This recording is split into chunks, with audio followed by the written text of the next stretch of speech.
Hi, I'm Stephanie, or Steph, as friends like to call me. My family calls me Stephanie. Very formal, it sounds like, or it feels like I'm in trouble. Anyways, call me Steph, call me Stephanie, whichever you like. Yeah, I'm a character artist, and I originally was in healthcare for the last 10 to 15 years, doing all sorts of things from being a director of marketing and operations for a health tech company to working in medical education as a coordinator to also teaching general surgery procedures to surgical residents. So a whole slew of variety of things in healthcare, and then realize, okay, I have fulfilled all my parents' needs and wants. Initially, when I agreed to do nursing, study nursing, and go into healthcare, it was kind of put on a served on a platter for me, or I don't know what the right word is, but it was. I was expecting to be a lot happier with a good job, great pay, a pension plan, and all of that.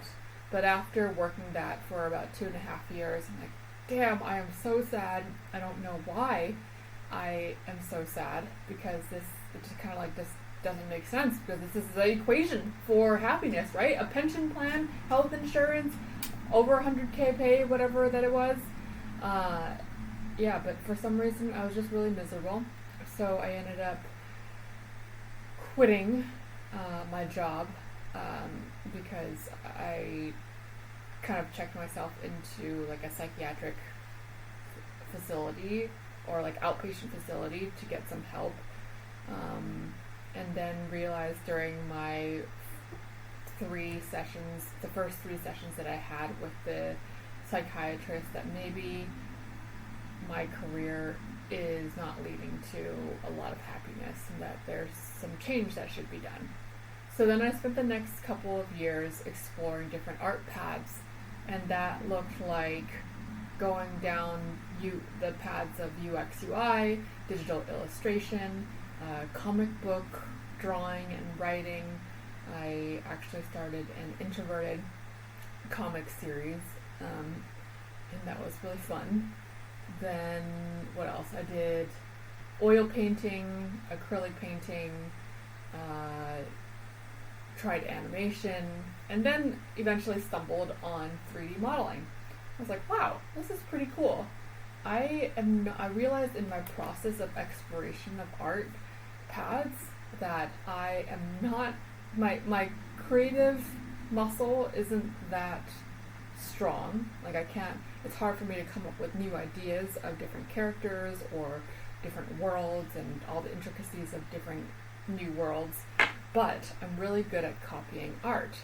So at that point, I thought, do I want to be a member of Ocean's 11 or Ocean's 12, where I can pull heists and, or like the guy Neil Caffrey in White Collar, where I can pull art heists on copying a bunch of art, and then reselling it, or I don't know, robbing a bank. I don't even know what I would do with those heist copy art skills. But I was like, okay, that's probably not the best path forward, or the most lucrative, or the most safe, or how the heck am I supposed to do that without being a criminal? So I was like, alright, 3D modeling sounds like it might be something that I might be good at, because it's essentially turning 2D concept art, 2D drawings, into 3D stuff. So I started it, and turns out it was the perfect fit for me, or as in my cover letter, I say it's the glass slipper to my Cinderella story. And it fit with my strengths, like I was good at copying art. It fit with the job opportunities, that you can actually make a good, decent living once you have a salary in 3D. And then artistically, I can get into animation, which is where I really, really wanted to go to.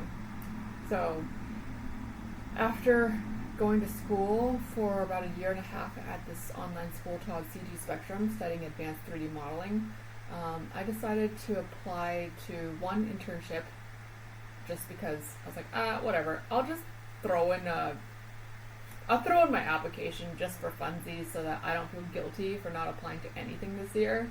And we'll see where that goes. So I applied to Pixar, the Pixar undergraduate program, technical direction internship.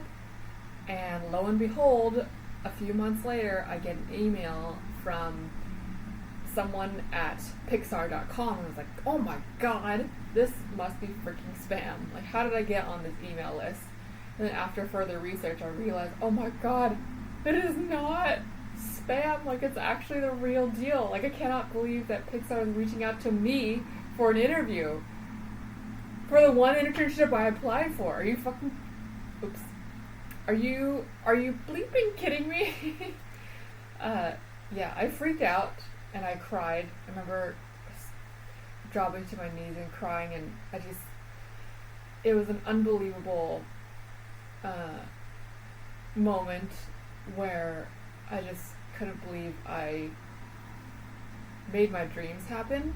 And it wasn't even, like, the dream didn't even happen. The fact that I even just got an interview at Pixar was just, like, so out of my realm of possibility or what I could predict. So that was incredible. Anyways, so I did the the PUP program for a summer, and then I guess during that time there were about like a couple thousand applicants for this program, and 9 of us got selected. I think it was 9. Was it 9 or 10? Anyways, I was one of the 9, and then of the 9, only 3 kind of got asked back to return for a 6 to 7 month internship in our specialized department of our choosing. So I was actually asked back to return back into shading, or to go into modeling and rigging department at Pixar, and I decided to go into character modeling and rigging because that's where my heart was at. I mean, I love shading, nothing against shading, it's just I'm really bad at it, and my mind can't think in nodes. Like, I think my brain gets broken the more I try to attach node to certain things, or even come up with what node to start with to start a shader. So it wasn't that I didn't try. I tried it in the PUP program at Pixar, and it's just, I felt really stupid. So I went to modeling rigging for 7 months at Pixar, worked on Inside Out 2.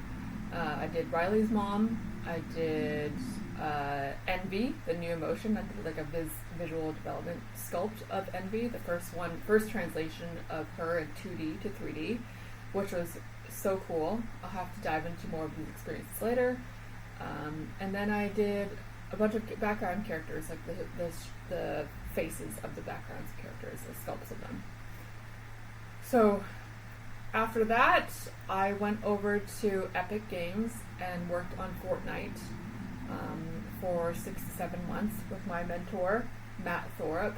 He's a senior, I don't know, he's like a principal character artist, I think that's his title, at Epic, and he was freaking amazing. He's the best mentor, one of the best people I know in the industry, or just like in life, because oh man, he's just so cool, and so funny, and so unique, and so authentic, and just so weird, and hilarious, and very, that's just his personality.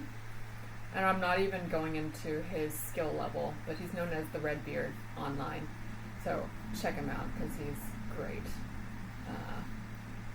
Yeah, so then now I had a baby, or I got pregnant, and I had a baby, and so I have been taking a break, but have decided to start this YouTube series to see, like, I don't know, share my process for how I create my portfolio pieces, how I come up with which portfolio pieces to sculpt, and then possibly my process for how to do all those things. My goal for this series, I guess, or just like me sharing stuff, is for you to get to know me, 1, and 2 is impart some knowledge that I've collected in my past 3 internships at these companies of how I've developed my artistic eye. So I don't. It's such a nebulous thing to teach or share about, and I realized this in my first video that I made as practice last week, that I have not verbalized it. So you're kind of in this process with me, learning how to best verbalize how I've developed my eye, what I'm seeing when I look at different art, and I hope it'll be helpful. Let me know if I can improve in some way, or which parts you do find helpful. I mean, it's or if you just like when I just talk and ramble about different things along the way. I don't know. Well, this is kind of like we'll see how this goes. But yeah, thanks for giving me a try out, and hope you enjoy.